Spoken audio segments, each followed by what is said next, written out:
Reporter exclusive. ശബരിമലയിലേക്ക് ട്രാക്ടറിൽ യാത്ര ചെയ്ത ADGP MR അജിത് കുമാറിന് വീഴ്ച സംഭവിച്ചതായി സ്ഥിരീകരിച്ച് പോലീസ് മേധാവി റവാഡ ചന്ദ്രശേഖർ.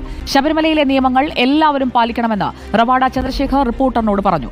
പോപ്പുലർ ഫ്രണ്ട് പ്രവർത്തകർ SDPIയിൽ പ്രവർത്തിക്കുന്നതായി ശ്രദ്ധയിൽപ്പെട്ടിട്ടുണ്ടെന്നും റിപ്പോർട്ടറിന് അനുവദിച്ച പ്രത്യേക അഭിമുഖത്തിൽ റവാഡ ചന്ദ്രശേഖർ വെളിപ്പെടുത്തി.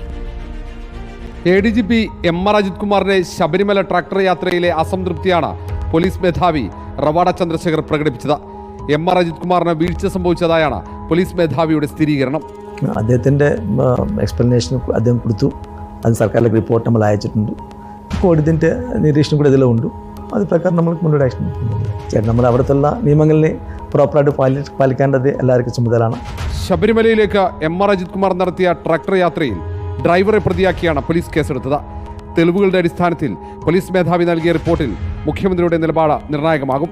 MR അജിത് കുമാറിനെ സർക്കാർ തള്ളുമോ കൊള്ളുമോ എന്നറിയാൻ കാത്തിരിക്കേണ്ടി വരും. അതേസമയം പോപ്പുലർ ഫ്രണ്ട് പ്രവർത്തകർ SDPI അഭയം തേടിയതായി റവാഡ ചന്ദ്രശേഖർ വെളിപ്പെടുത്തി. തീവ്രവാദ സ്വഭാവമുള്ള സംഘടനകൾ പോലീസിന്റെ നിരീക്ഷണത്തിലാണെന്നും റവാഡ ചന്ദ്രശേഖർ വ്യക്തമാക്കി. ആ ഓർഗനൈസേഷൻ നിരോധിച്ചതിന് ശേഷം കുറേ ആളുകൾ അറസ്റ്റ് ചെയ്തിട്ടുണ്ടായിരുന്നു. കുറച്ച് പേര് അവരുടെ പ്രവർത്തനം മാറ്റി വേറെ സ്വാഭാവികമായിട്ടുള്ള അവരുടെ പാർട്ടീസ് SDPI അതുപോലത്തുള്ള അംഗങ്ങൾ പോയിട്ടുണ്ടോ അതിലേക്ക് ഞങ്ങളുടെ ഭാഗത്തുനിന്ന് ഒരു നല്ല നിരീക്ഷണം തുടർന്നുണ്ടോ അതിലെ സംശയം. പോലീസ് ഉദ്യോഗസ്ഥർ ഫ്രണ്ട്ലി ആകണമെന്ന അഭിപ്രായമാണ് റവാഡ ചന്ദ്രശേഖർ പങ്കുവയ്ക്കുന്നത്. സ്റ്റേഷനിൽ പരാതിയുമായി എത്തുന്നവർക്ക് ആശ്വാസം നൽകാൻ പോലീസുകാർക്ക് കഴിയണമെന്നും റവാഡ ചന്ദ്രശേഖർ പറഞ്ഞു. Team reporter, Thiruvananthapuram.